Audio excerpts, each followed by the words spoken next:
오늘 Y뉴스에서는 그래서 어떤 걸 가지고 오셨습니까?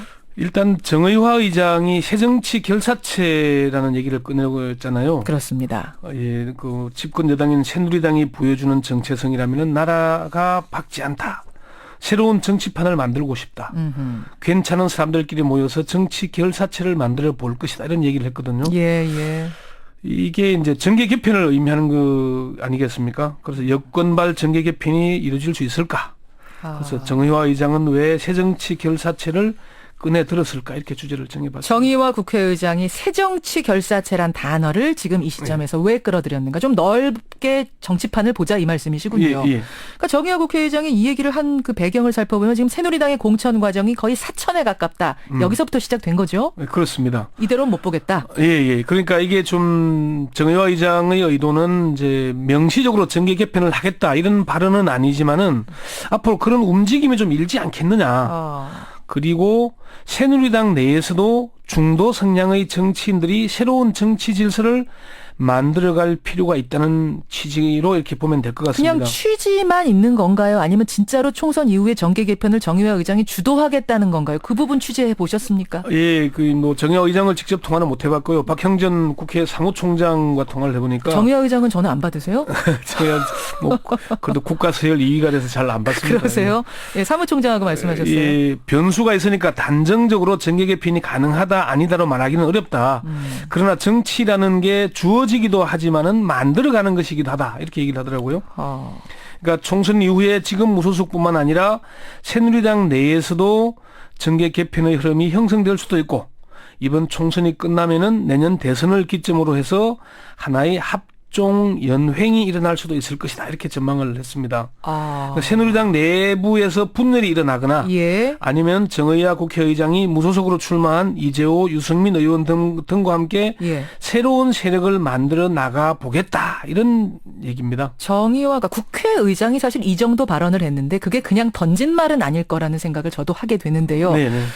이런 정계 개편 발언이 혹시 정의화 의장이 했던 대선 출마를 염두에 두고 한 말은 아닌가 이런 생각도 들더군요. 뭐 정치권에서는 사실 그런 분위기들이 있습니다. 이게 정의화 의장이 대권 출마를 염두에 두고 하는 거냐 그런 해석들이 나오는데 나오죠. 일단은 정의화 의장이 대권을 염두에 뒀다기보다는 예. 평소의 지론이자 소신이 중도 정당을 만드는 겁니다. 그러니까 다당제로서 다양한 국민 여론을 반영하자는 의지를 갖고 있는 게 정의화 의장과 박형준 사무총장이 그런 의지를 평소 소신을 갖고 있거든요. 그래요.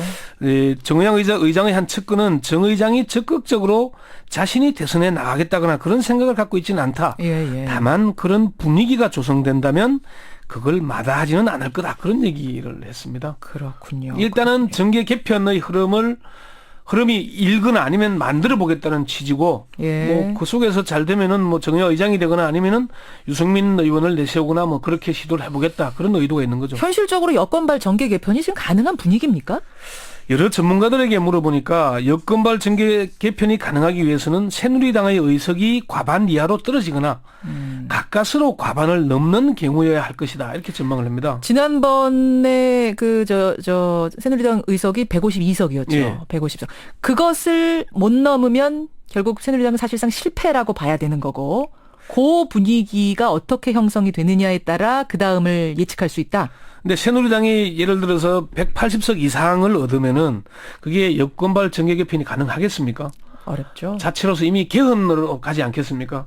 정치 체제를 바꾸는 쪽으로 가지 정계 개편으로 가지는 않을 거다 그렇게 예. 보는 것이고요. 예, 예. 그러니까 지금 선거 국면 들어가면은 새누리당에서는 150석 플러스 알파를 얘기를 하지만은 많은 전문가들은 180석을 넘는 의석을 확보할 가능성이 높다. 심지어 개헌선인 200석도 넘을 것이다. 그런 전망이 나오거든요. 이번에 공천 파동으로 이렇게 시끄러웠는데도 180석 얘기가 여전히 나오는군요. 공천 파동에서 시끄러운 게 다른 한편으로 보자면요. 예. 모든 뉴스를 잡아먹는 블랙홀이 됐잖아요. 맞아요. 야당의 어떤 후보가 나왔는지도 알 틈도 없고. 비례대표 누가 됐는지도 모르고. 예, 이게 뭐 사실은 여권 내에 한참 전쟁인 것 같지만은 예, 예. 어쨌건 새누리당을 중심에 놓고 있었거든요. 예. 근데 사실 이재호 의원도 어제 뭐 김현정 앵커가 인터뷰를 하면서 예. 합류할 생각이 있냐 물어보니까 새누리당 복당할 생각 있냐? 복당 생각은 당연히 복당한다 그랬고 예. 정의화 의장 정계 개편 얘기를 물어보니까 예. 합류할 생각이 있냐 그러니까 글쎄 그건 봐야죠 이래 얘기했잖아요. 맞아요. 적답을 하지 않았잖아요. 그랬습니다. 그건 관망하겠다는 것이고 유승민 의원도 전혀 들어본 적도 없고 생각해 본 적도 없다고 일축을 했어요. 그러니까 여권발 정계 개편은 지금으로서는 좀 어려울 거다. 특히나 정의학 국회의장이 테러 방지법을 집권 상정했지 않습니까? 소신을 끊고. 그렇죠. 그 이후에 사실 신뢰의 정치인이라는 이미지를 구겼거든요. 예. 그래서 정계 개편의 구심 역할을 할 동력이 있겠냐. 아하. 이렇게 보는 시각이 많습니다. 결국은 여권발 정계 개편의 전제 조건은 이번 총선에서 새누리가 잘 안 되는 거.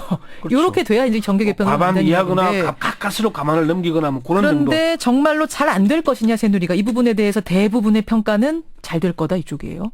그렇죠.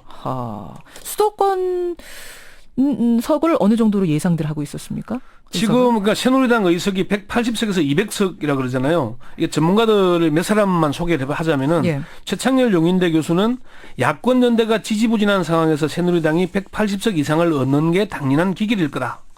윤희용 오피니언 라이브 센터장은 여권 성향의 결집과 높은 투표율을 고려했을 때 180석 이상을 얻을 가능성이 아직 사라지지 않았다. 윤태곤 더모아 정치분석실장은 예. 더민주나 야권 지지자들이 국민의당 안철수 대표만 붙들고 늘어진다면 새누리당이 대승할 거다. 조국 서울대 법학전문대 교수는 예. 이게 180석 플러스 알파는 복잡한 방정식의 문제가 아니라 단순한 산수의 문제다.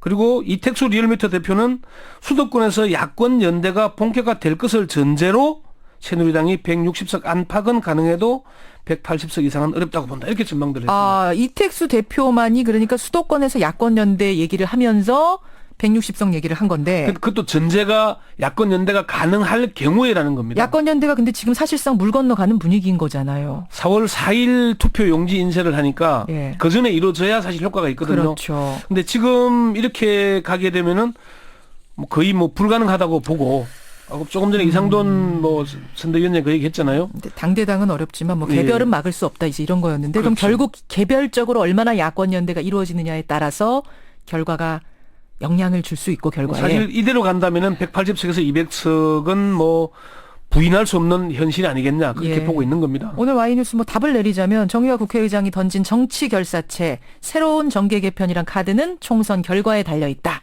이렇게 되는 거네요. 좀 그렇죠.